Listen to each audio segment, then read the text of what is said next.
Support WrestleTalk! Be friendly in the comments. Should WWE cancel Crown Jewel? I'm Ollie Davis, this is the other one, Luke Owen. Welcome to the weekend WrestleRamble, which is sponsored by Fight Forever, a new UK promotion that's putting on a run of shows between the 6th and the 9th of December in these very aisles, where the show that we're going to on the 7th of December in York Hall in London, you're going to see Cody Rhodes take on Jimmy Havoc. That's a clash of styles. Click the link in the video description below to get your tickets and follow them on Twitter and Facebook at Fight Forever UK and Fight Forever Wrestling. But now, awkward gear shift into the topic. I feel I'm getting shades of when Hulk Hogan returned to WWE. Yeah. And we did that episode of like, should this have happened? And we had to be grown-ups and talk about stuff that transcends wrestling into larger topics of morality. These are dangerous waters, and as Luke so very well said on last Friday's news episode, be friendly in the comments. We're trying to figure this out ourselves. I think that's, like, anyone who says this is a clear decision, it's like, it's a very murky argument. I'm not certainly going to come to a decision because I'm very indecisive about everything. Yes. Apart from what I have for breakfast. What did you have for breakfast? Well, always eggs and lentils these days. It's a great start to the day. Yeah, this really is like it's a hot button issue. It's a triggering issue, I would certainly say as well. I think that as soon as you mention some of these words, some of these, it's almost like words like what, Luke? Well, words like Khashoggi, disappearance, allegedly, things like that. It's almost like when El Fakador made a patriarchy joke yesterday, and there were a few people who took issue with it. So, yeah, as we said last week, be friendly in the comments. We're trying to work this out ourselves. Just be respectful to each other. Be respectful for other people's opinions. Don't just do what YouTube does and just go, no, horrible awfulness and type way. This also, because we've been accused of this, not taking away anyone's freedom of speech. That's why the comment section is there. If we were taking away freedom of speech, we'd have closed off the comments. So yes, let's just all be confused together. Yeah. Yeah, because anyone who says they know what's what is, that's a warning sign to me. Yes. If anyone says, I know exactly what's happening and what to do here, I'm like, all right then, big boy. You tell me what's going on then. So, as a brief recap to this real-life story, yes, you know names and dates better than I do. Yes, this was a story that we covered last Friday on the WrestleTalk News, and it's sort of been in the news peppered throughout the week as well. So this is a real-life event, that's affected into our silly little world of professional wrestling. On October 2nd, a Washington Post journalist who is of Saudi Arabian descent, he was born there, but he is a U.S. citizen, at least he works in the U.S., works for the Washington Post. He went missing. He went to the Saudi consulate in Istanbul, Turkey on October 2nd. He went there because he was going to get marriage documents so he could marry his fiancée. Now, the story that the Washington Post released that was based on his fiancée's testimony, or like what she told them and what his friends have told them, he had almost thought, I'm not leaving this place. And so he gave her his phone, which was synced to his Apple Watch, so he could record what was going on and just in case anything untoward had happened. Story is because he's been very vocally critical against the Crown Prince and the Saudi regime, that he'd been offered high-profile roles within the government, almost in exchange for them not hurting him or doing anything like that. And he had told friends that he was almost afraid to return back to Saudi Arabia because he didn't believe that they wouldn't hurt him.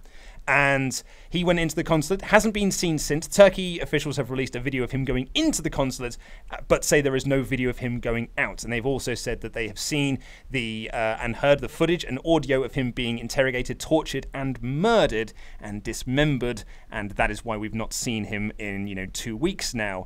And in fact, there was someone sent a tweet earlier. There was a U.S. Secretary of State Mike Pompeo has heard the alleged audio recordings of the Washington Post Jamal Khashoggi's murder. So there are a lot of people have said, like, well, if there is these audio and video things, why don't they release them? Turns out people have claimed that they have heard them as well. But again, that's claims. We haven't heard them, so we don't know if they do exist or not. So that is essentially the story. Since then, a lot of businesses have cut their ties with Saudi Arabia, including Brand Richard Branson and Virgin, and there was meant to be sort of like a big business expo thing there soon, and a lot of companies that were going to that have pulled out because they don't want to be associated with it in case there's been some negative press written about them. Which has happened to WWE because they have a very high-profile relationship with them in this 10-year deal that you actually know more about than I do because you were the one who was doing those news stories. Well, yeah, a little bit. It's just initially the reports were that WWE were getting in the realms of $45 million per show in Saudi Arabia. Yeah, big number. It's a 10-year deal, and they would do 2 shows a year there. So, that's like $1 billion. That's crazy over that amount of time. And, of course, the first one was the Greatest Royal Rumble in April.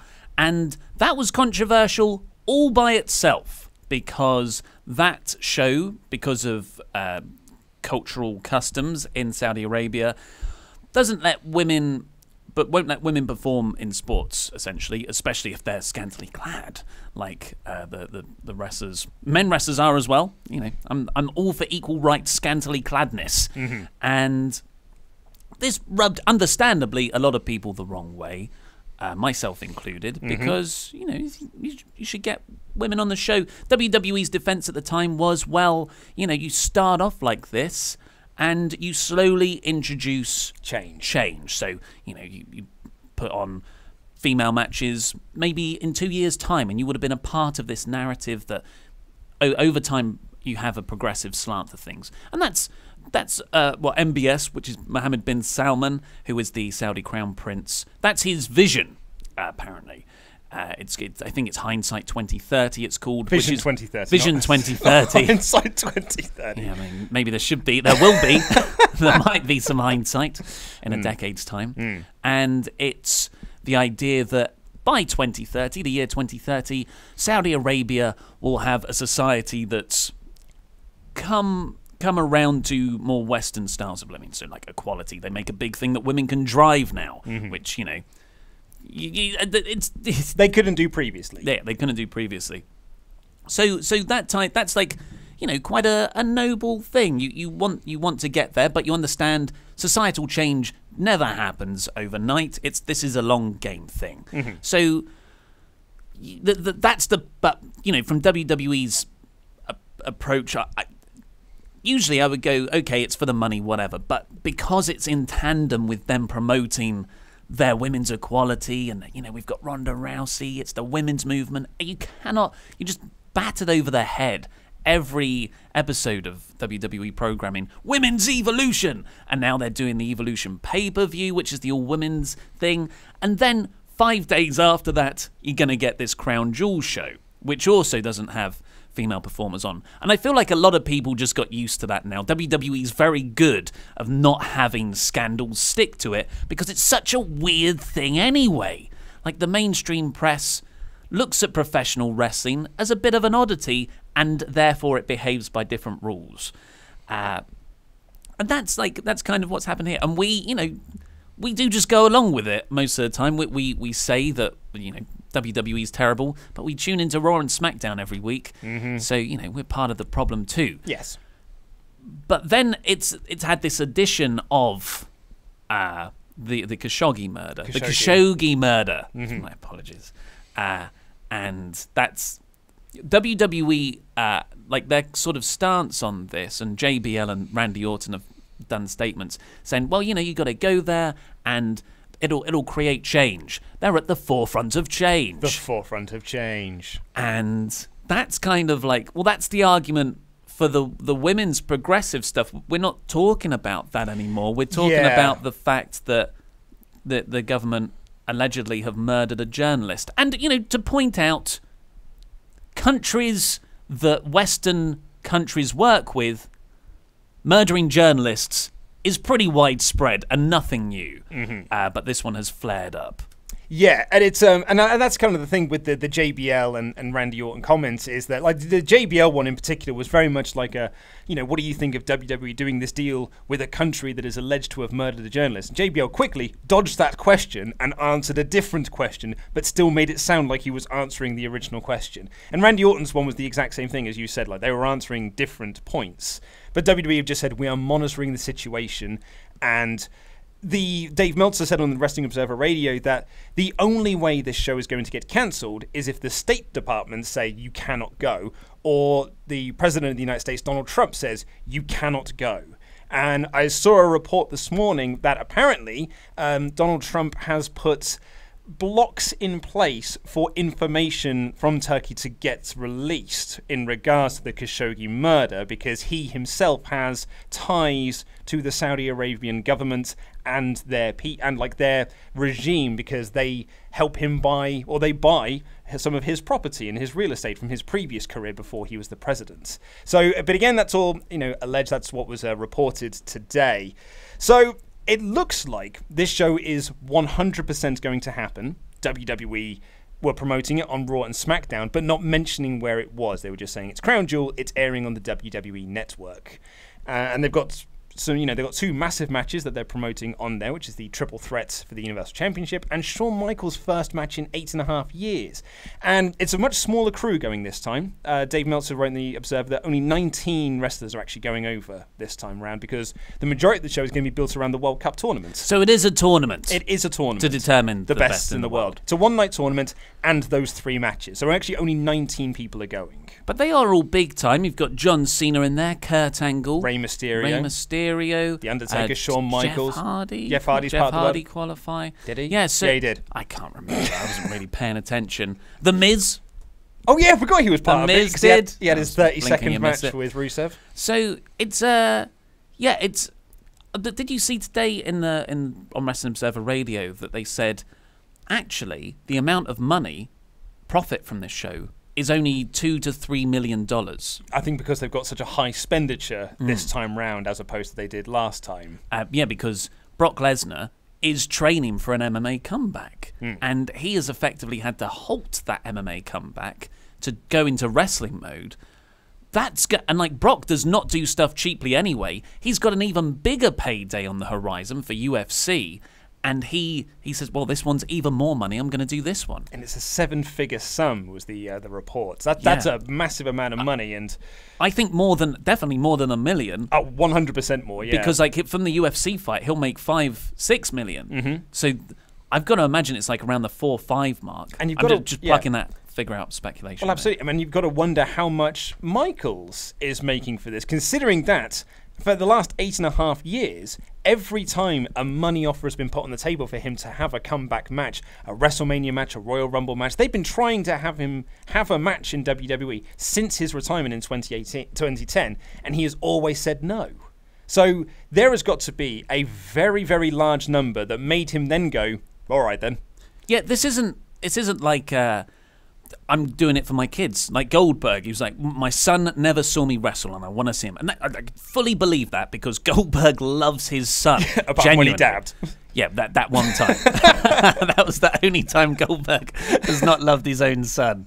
But the rest of the time, he will go back to wrestling and WWE, something that he's spoken out against, just for that. But Shawn Michaels, you know, he's never said, I'm going back to help elevate younger talent, which seems to be a part of his character. He's going back to wrestle The Undertaker and Kane. And he's not said that he wants to come back for kids or anything, or for his family to see him wrestle, or for the fans. So it really, in a larger moral question, and that's where it does tie into the larger thing of WWE in Saudi Arabia. And I'm not saying yes or no to anything. I'm just saying if the question is posed to you this much money, X amount of money, when do you start to go, well, maybe I should go to Saudi Arabia? It's how much money is, where do you throw morals out of the window? It's like, have you ever read the Richard Matheson story, The Box? They turned into a film with Cameron Diaz, I think. Which was directed by Richard Kelly. That's right, it was Richard Kelly, yeah. Who just has dropped off the face of the planet because he kept making bad movies after that one good one. Well, some people defend Southland Tales. And I'm one of them. You're one That's of them. half a good movie. It is. 50% of that movie is interesting. Featuring The Rock, so it's not, it's still wrestling this orientated. Yeah, and Sean William Scott. And Kevin Smith, oddly. But it's, sorry, what was the point I was making? Yeah, so the box, if you haven't read the Richard Matheson story, the box is essentially a couple gets sent a box in the mail. And the box essentially says, like a salesman comes around and he says that this button, if you press this button, someone not connected to you, someone you don't know, is going to die. But you will get a massive amount of money for it. So really, it's a quandary of just like, well, I mean, I don't know this person. I don't know the person that is going to be killed. So does that really affect me? Because I'm in a lot of money issues at the moment. I get a lot of money from this. Of course, I don't want to spoil the story. The twist in the tale is that really him and his wife don't really know each other. And so when he pushes the button, I think it's she pushes the button. He murders the partner. Well, not to spoil the story, but spoils the story. Well, yeah, it came out 50 years ago. Like, what do you want? Like, But anyway, so it's. I don't think I'd press the button. No, I don't think I would press the button I wouldn't do it either. to kill someone. Yes. And that's, but we're not saying that, we're just saying that it's an interesting thought experiment. Exactly, yeah. But to go back to the WWE side of things and the topic we had at hand, should they cancel the show, which we can't really give a definitive answer on whether they should or should not. I personally believe, this is very much my thoughts on this, that as a company, I would almost want to get myself away from this situation just until this sort of thing dies down, because eventually this sort of thing does die down. Give it a week, people won't be talking about Jamal Khashoggi. Once the story has come out and things have happened, things have moved forward, then everything will just go back to the norm. Something else will happen. And 24-hour news cycle. Exactly. People will focus their attention over onto something else. In fact, like the Jamal Khashoggi stuff already seems to be falling out of that 24-hour news cycle because other things are coming into it. When Sam Harris makes a podcast on it, it's already gone. That's I always listen to those too late. So it's a case of, like, do you want to just separate yourself away from this until it all blows over, and then you can re-pick that back up again and just deal with the other controversies of, like, women aren't allowed to be on the show and things like that. It's not like once this goes away, it's like, oh, and it's all fine. No. Oh, no, there's still this huge hypocrisy in that women aren't allowed to perform. Yeah. And I take a greater issue with the evolution, whichever one you go with, pay-per-view, because that really does now feel like it was so.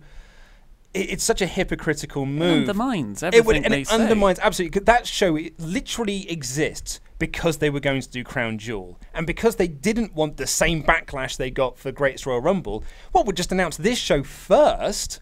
And that makes it sound like we wanted to do this thing first, and then we'll announce Crown Jewel afterwards. It's a really, like, low move, but really quite a smart move because, I don't think it is. I think it's. Well, it is because it underestimates your audience. Oh no, it completely does. Completely. I would argue that the women not being allowed onto the Crown Jewel show seems so much lessened because of the Evolution pay-per-view, like 5 days before it. Like, there wasn't as much of a it's a shame that women can't wrestle on that show that there was for the Greatest Royal Rumble. And maybe WWE would have got away with it if it hadn't been for that pesky journalist and this issue that's happened that's kind of overshadowed everything. Me personally, I would say that WWE should probably distance themselves from it until it all blows over, but that's just my thoughts. Yeah, I think to kind of take morality out of it, because that's just too complicated and will get too many people angry. Mm-hmm. Just from a business sense, just like how you should go about ethics in as a company, you need to change what you're getting out of the relationship other than money. So with the whole women's stuff, like say, look, we've got an agreement that in 2 years' time we can have the first women's match here. Meanwhile, every cent of profit we make is going to go to women's charities. Mm-hmm. So that's like, then you're like, okay, well, it's PR, but sometimes the ends justify the means. Yes. But yeah, as a just from a business mindset and the potential PR, I think this is very ill-advised to carry on going to Crown Jewel. But also, like, from a talent perspective, the reports are there are a lot of talent who are very upset. We haven't even talked about that, yeah. Yeah, talent are really upset by them going to this show. Obviously, Randy Orton's not one of them, but, I mean, he might be, and it's just towing the company line and being told what he has been told to... It's just saying what he's been told to say. But there have been reports that many people within the company are very upset that they're still going to this show with all of this controversy surrounding it. And what you're doing there is you're just dampening morale, because the company is essentially saying, like, well, your opinion doesn't matter. Like, what matters is my back pocket. What it matters is my investors making their money and getting their money. The investors' call, which I think happens today, is going to be a very interesting one. I mean, there's a very slim possibility that this will, because we're recording this on Friday, this will go up on Saturday, and Crown Jewel could have been cancelled. And they announced that, or they're moving it to England because Crown Jewel, We've got a crown. We've got crown jewels. We've got crowns. Yeah. And I wouldn't mind that. I think that'd be a good. That'd be great if we got the crown jewel. Yes. But there's just so many murky bits that I would say. Yeah. And it kind of brings a bit of a downer on things. Yeah.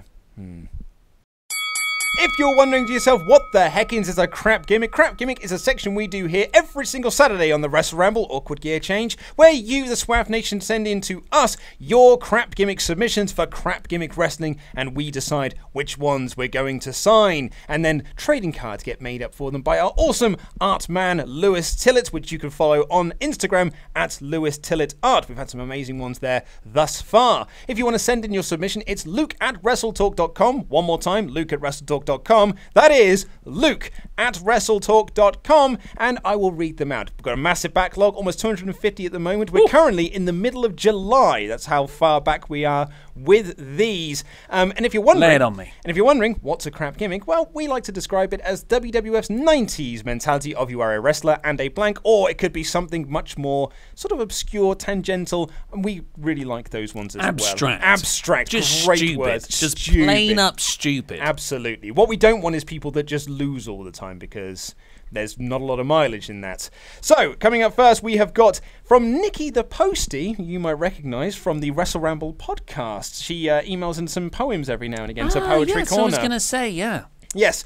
Today I'm pitching the delusional comedy heel tag team made up of Vacant and Mystery Man. They both wear black morph suits. Vacant is completely black and Mystery Man is the same but has a giant question mark on his chest. Mystery Man's finisher is the draping diamond cutter off the top rope called the cliffhanger, and Vacant's finisher is a double foot stomp off the top rope called the stand-in. Vacant believes he That's really good. That's nice. Those are perfect moves for these characters. Vacant believes he's taking on the famous outfit and mask worn by the great Vacants of the past, similar to Tiger Mask or Sin Cara. Although these former Vacants have held every title in the history of wrestling, CGW's Vacant admits he's never seen any of the previous Vacants matches. However, their accolades speak for themselves. Mystery Man is adopting his black suit in a similar way, but more to right the wrongs of the great mystery men of the past. These are the men who have been announced for many main events and open challenges, but have always been replaced at the last minute by bigger stars. Their delusions make them the many crossed wires, as Mystery Man often believes he's booked for the main events and open challenges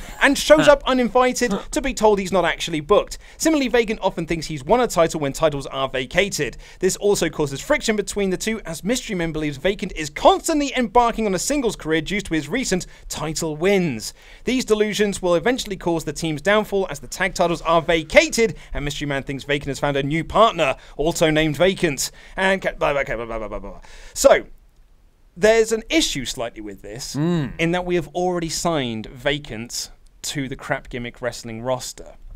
However, we have not signed Mystery Man.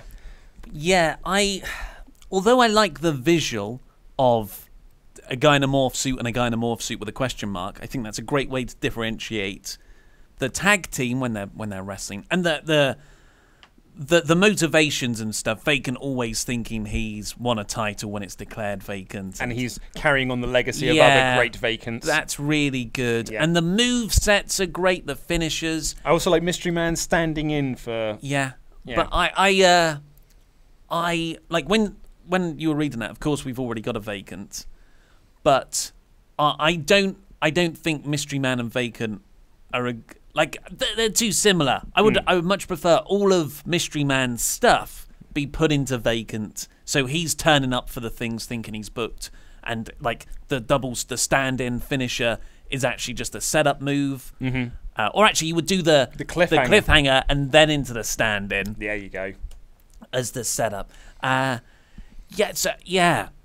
that's really great. It's almost like I want to add that to our existing Vacants. Yeah. What do you think? No, I'm in agreement with you. I was thinking when I was taking this one on board of almost just signing Mystery Man and then putting them together as a tag team. But I do think you're right. They're kind of like, they are almost better separate, or taking what we like about Mystery Man and putting it into our existing Vacant we currently have. I just think it would be confusing. And I like, just if you've got all those good ideas, just put it into one guy to make one super crap guy. Although I do like the promos that Mystery Man can cut when there is a tournament and only 2 people have been announced for it and there's another 6 people. And he's like, well, I'm in the tournament 6 times over.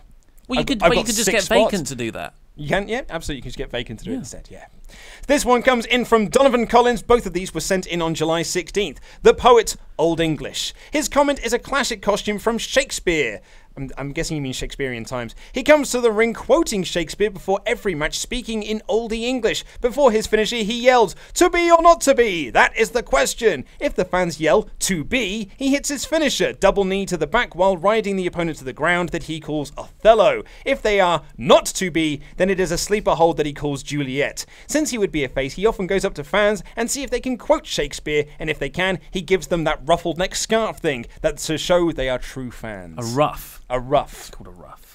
So, a little bit like Bret Hart with his sunglasses, but it's with a ruff instead. A Shakespearean gimmick. Oh, that's definitely a heel. Why has he said it's a baby face? You're going up to fans and seeing if they can quote Shakespeare. Like Bob Backlund. And then you don't give them the thing if they can't do it. Well, yeah, also, but I can kind of see, because it's audience participation, isn't it, with the to be or not to be, in terms of who he's facing. And he's going to come off like a smug, elitist guy, even if that isn't the intention. I think that's a heel. Yeah, I think that's a Big Willie. Big Willie style. Big Willie style. Oh, man, that's a gimmick right there. It's a Shakespearean character, but with Will Smith's Willennium attitude. Yes. Yeah. Big Willie style. And he raps in Shakespearean verse very badly. Yeah. Yes. Are you trying to say that Will Smith's a bad rapper? No, I just said he's a heel. No. No, I'm not. My wife said that the other day. We were listening. Yeah, what? Classic Will Smith moves. What? When me and Luke used to do a movie podcast, we would make this joke about Will Smith's rapping style, of him just... what? I haven't written enough lyrics for this song. In the instrumental part, I'm just going to go, what? Yeah, it does feel like he can't have an instrumental moment, so he just has to go in with a, what? Yeah, so I went through his entire music videography and spliced together every time he makes a noise like that. That's still online, that's still on YouTube. Is it? Okay, well, you can go and find it. You posted on YouTube, didn't you? Was it on Flickr and Myths one? Yeah. Yeah, well, go and have a... I thought, when you have an idea, like, this is going to be picked up by BuzzFeed, it's going to go crazy. All the ums and ahs ever in Will's... 1,000 views. Yeah, it's indeed great. This from Gerard Gruber, sent in on July 17th. El Sumo Lucha is a luchador that is built like a sumo wrestler. Imagine, if you will, Yokozuna with colourful tights and a mask. El Sumo Lucha is not very agile. Despite this, he still tries to do traditional lucha things, such as springboard dives and high spots. For example, when his opponent is grounded, he will go for a springboard dive, but instead of hitting the dive, he will slip off the ropes, stagger backwards until he trips and falls on top of his opponent. When he's going for a high flying move from the turnbuckle and his opponent halfway across the ring, he will just land in front of the turnbuckle, and then the force of his crash to the mat will pop his opponent into the air, and they land right next to him, where he can put his arm over for them for the cover. Finally, he attempts to do a 619 but cannot fit through the ropes like Rey Mysterio, so he just stops at the ropes and smacks the wrestler in the face to send them back into the ring. So but he would try. Yes, he would try to get through the ropes. Is that he's always trying. Now, as you and I know, there is already a gimmick like this that is similar Los Federales Super Santos Jr. of the Anti-Fun Police in Progress Wrestling with No Fun Done. Yeah. So he is a larger man that does lucha. But he pulls it off. He's very good. He's awesome, in fact. He's great to watch. So good. So this is like a rubbish version of Los Federales Super Santos. I like it. I'm worried there will be an online backlash from the potential body-shaming critiques. But if anything, this is an empowering gimmick. Yeah. Because he keeps trying. And he would be a babyface in my eyes. Totally. Definitely. And everyone would be like, oh, when he goes to do the big moves, yeah. And, you know, I don't want... I think, you know, there's a rich tradition of fat bastard style slapstick comedy from Austin Powers. So, like, I'd imagine that would be the... Would he be in a fat suit? Would that make it better? Oh no, because then it's like things that were funny a decade ago, which me and Luke may or may not still find funny. Like Fat Bastard from Austin Fat Powers. Bastard from Austin Powers isn't acceptable if you were to do it today. Although it is acceptable to watch it from 18 years ago and still find it funny. Yes, but because... not acceptable if it was made today. No. It's a very important distinction. I can't explain why that is. Well, it's weird, isn't it? Because if Austin Powers had made that joke that's at the end of Kingsman, like back in 1999, everyone would be like, "That's a really, really funny ending to that film," because it's a parody of James Bond movies. But when they did it in Kingsman, it was not seen as a funny line because a lot of people took massive offense to it. What that would be way too crude for Austin Powers. But insinuating. Which really isn't too dissimilar to what Austin Powers did throughout the whole film anyway. This is a bigger topic. God, we're talking about some hot button body shaming. Body shaming. Will Smith's rap career. So anyway. I really like this though. Yeah. I think the visual of going up to do a 619 and then can't do it. And then, of course, it would build up to one day where he does do it. I don't know, maybe you gimmick the ropes slightly so they're wider apart. Because he shouldn't get thinner. Like no. There should be a fat suit that should stay that I think the only thing I would change is the dive, and that makes everyone sort of bounce up in the air. Like that I would take out because I think that doesn't really work for me. But things I do like the visual of the face plant, though. Yeah. Oh, yeah. No, I think you should totally go up to the rope and then just not make the move. But then that's just a double down. Yeah, it's just and the whole crowd are like, oh, and standing applause. Yeah. Yeah, exactly. That's how I would do it. So your choices are, or rather our choices are, we've got Vacant and Mystery Man, the Poet's Old English, and El Sumo Lucha. So the Vacant stuff is already in there, and I think it should be one character. The Shakespeare guy is good, but we came up with a better gimmick. It doesn't grab me as much as El Sumo Lucha. I think that's really funny. El Sumo Lucha it is. And if you want to send in a mailbag question, all you have to do is become one of our awesome pledge hammers over on Patreon at any dollar amount, and then you can leave a comment in our community section, which is full of other awesome pledge hammers. And remember, as we revealed yesterday in the NXT review WrestleRamble, if you're one of our $25 and above backers, you can head over to head over to our messages, or message us on Patreon, and then we can give you a code to claim a free case of beer. Free.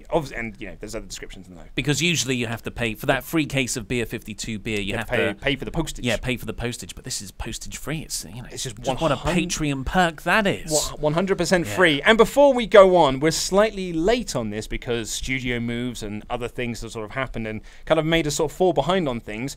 But one of our longest running pledge hammers, the villainess Courtney Summers, she turned 30 on October 5th. So congratulations. Welcome to the 30 Club and a happy birthday to you. Well done for doing another year. Oh, it's always a success. I did see that, she tweeted out that Cultaholic made her a little Did video. a much better video than we did. And I kind of felt like you were cheating on us, Courtney. Well, I mean, you felt that way. I felt we'd just done her wrong and we didn't try hard enough. I think that explains the difference between you and me. So we're diving into the mailbag now. Oh, sorry, just one thing. About moving studios and stuff, we might be getting a new set real soon. Yeah, for all those people who are just like, oh, the new set looks rubbish. It does look rubbish. It's a temporary thing. Like it's just some soundboards. Yeah, literally, it's just the soundboard. It's just the wall behind that. Yeah. It's worse if it's just the wall. Yeah, it's a temporary measure. Yeah, but we're getting someone in later today to have a look if they can build the stuff we want them to build. We've got a really grand plan for what we want to do. Build it up too much. Well, I think it's a pretty grand plan, considering what it was previously, which was just us sitting on folding chairs in front of T-shirts that were not even stuck, not even pinned to a wall. They were put up there with gaffer tape. Yeah, so I think it's going to be better than the T-shirt gaffer tape. Yes, but don't hold me to that. So it's grander than that. So here we have from Marcel Jura, who has emailed in to say, "Hi Luke /Ollie /Laurie. I really enjoyed Sabu as a worker and his gimmick, but one thing always bothered me. That suicidal, homicidal, genocidal, death-defying catchphrase. See, I get the suicidal and death-defying part since he is a daredevil, and the homicidal part because he's nuts and a badass, but what bothers me is the homicidal part. That bit always rubs me the wrong way because there is nothing cool or badass." You mean the genocidal part? Well, no, he's written here what bothers me is the homicidal part. Okay. But I think, and then he clarifies genocide later, so I think he probably meant genocide. Okay, because he already said he likes the homicide. Yes, yeah. But no, I'm reading the email verbatim. Right, sorry. Yes. That bit always rubs me the wrong way because there is nothing cool or badass with genocide, so I think he did mean genocide. When I hear genocide, I hear Holocaust, and that is nothing I want to cheer. My question to you guys is, how are you feeling with it? Because it might just be a cultural thing since I'm from Germany, and you know, we have a bit of history when it comes to that kind of stuff. I hope I don't kill the mood. Don't worry, you haven't. Support WrestleTalk, love you, and goodbye. I think the mood was already killed on this episode. Of all the... just what else do you want to talk about? Talking about the Holocaust and genocide now. I didn't talk about how my wife didn't like Will Smith's rap career. This is a light-hearted Saturday wrestling talk show. Yeah, I know, right? So, what are your thoughts on Sabu's moniker? I guess I've never really thought about it, but when you like when you break homicidal, it down. suicidal, he's like throwing himself everywhere. Homicidal, yeah, he's throwing stuff at people. Genocidal, like it just fits because the rule of three, it sounds like, you know, the other things works, but then when you take it as an isolated word and you're like, that means wiping out an entire race of people. You're like, oh yeah, that is a bit weird. Well, in all fairness, homicidal's not that much cooler because homicide refers to like, oh, he kills people. But that's like, I mean, that's ECW, right? You're throwing stuff at flaming tables. Yeah. I think that's like, you know, that kind of fits. But genocidal is, you know, so that's a logistical effort. Yes. To wipe out a race of people. I tend to border the, not argument or defense, but say that ECW was a product of its time. Mm-hmm. It was very much in that late 90s shock, not the system, but, you know, just shock TV. That's what ECW's bread and butter was. They were essentially, they took everything that was the people loved about Jerry Springer, Too Hot for TV, and put wrestling matches around it.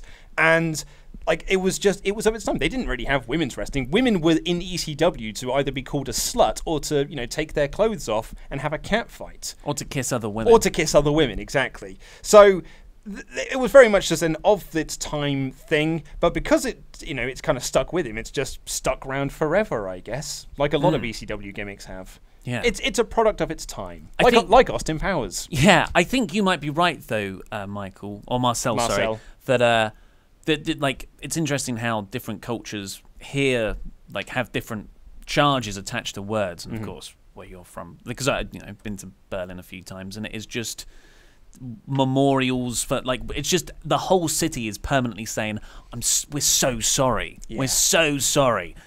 So with all the memorials, yeah. Have you ever seen the Twilight Zone episode Death's Head Revisited? No.